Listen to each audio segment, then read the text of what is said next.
Yeah, come in. You wanted to see me? The investors are furious. We need a new game, a total hit. Something on the level of Call of Duty, Battlefield, Valorant. Oh, we've got a great idea. Oh, really? What is it? Picture this shooter like Battlefield, but it's free to play and you're playing as furries, like Zootopia with guns. Are you out of your mind? Trust me, it's gonna work. So yeah, this is basically how I imagined the pitch meeting at Combat Cat Studio, the devs behind Wild Assault. And if they thought that us gamers would fall for furries with the guns in a Battlefield-style shooter, well, they were right. At first glance, it might look like another wannabe shooter, but there is one thing that really caught me off guard, and I'll get to that in a bit. But first, let's get to the basics. Wild Assault is a kind of game that sneaks up on you. 1 minute you're just checking it out, the next you're scheduling game nights with friends. Even in its early access state, it's got enough to keep you and your squad busy for a few evenings. Right now, it's still in development, so there's just one map with classic capture the point mode. But hey, it's already packed with a solid roster of characters, each with their own abilities, a variety of weapons, and, most importantly, tight gameplay. Controls are responsive. Every shot has that satisfying kickback, like the game daring you to master its rhythm. And yeah, there's even a bullet drop, which took me a while to get used to with the sniper rifles. Yeah, it's a third-person shooter, but don't worry, it's not the clunky kind. You can actually switch shoulders while aiming, which makes those corner peaks feel a lot smoother, and keeps you from feeling like you're fighting the camera. The game features 4 main classes with subclasses, totaling 8 characters with 3 unique abilities each. And for each class, you've got your pick of classic weapons, from AK-47s to AWM sniper rifles and shotguns, all unlocked as you're leveling up your characters. The core gameplay definitely gives off Battlefield vibes, but with a twist. Instead of just focusing on capturing points, there is a central objective both teams are fighting over, so you're constantly faced with decisions. Roll with a squad to take or defend a point, sneak off to capture an enemy spot, or help your team lock down that central objective. Thanks to the well-designed map, most of the classes feel right at home. Well, except Ryan. He's this buff buffalo with a shotgun, and the open terrain doesn't do him any favors. He's great when you can push up close or camp behind a rock, but let's be honest, he's waiting for new close quarters maps to really shine. Speaking of fan favorites, come on, guess it. Yeah, it's Akai Hime, the stealthy assault with invisibility. She's actually the only one with voice lines for now, dropping in her signature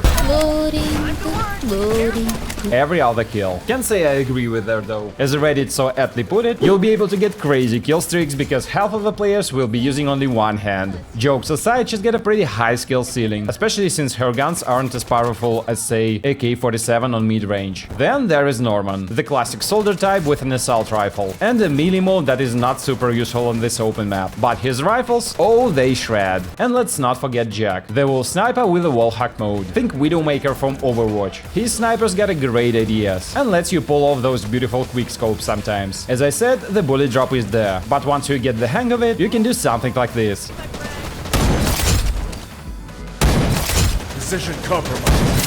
We've also got Bear, rocking a machine gun with 200 rounds and health pool thick enough to take on a small army. Perfect then you're facing down a whole squad solo. We'll save other 2 characters for the next video, but closing out the lineup is Judy. I mean Hong Ying, the rabbit support. She heals, revives, and with her small hitbox and extra speed, she's great for ducking out of trouble. What surprised me the most? Honestly, it's a gunplay. It feels really good. It's not a casual no recoil type of shooter, but the recoil is just satisfying enough that skilled players can control those bursts, and newbies get an extra mechanic to master. The sound design, gunshots, hits, kills adds a ton of impact, keeping the action feeling really intense. But what about the flaws? Yeah, there are a few. Spawn points need work. Nothing's more frustrating than spawning surrounded by enemies over and over than trying to defend a point. And with only one map, it feels a bit limited. I'd love to see more close quarters maps, since most fights right now happen at mid to long range. Plus, some extra game modes would do wonders for the replay value and keeping the player base hooked. Overall, I'd give Wild Assault a solid 7 Judys out of 10. Once they add more maps and modes, I'm sure it'll find its niche. So if you're looking for something free to play with friends, give it a shot. I'm taking fire! And hey, if you decide to try this furry masterpiece, drop a like. Disagree with my take? Let me know why in the comments. This is Kuda, signing off. Catch you in the next one. Loading. We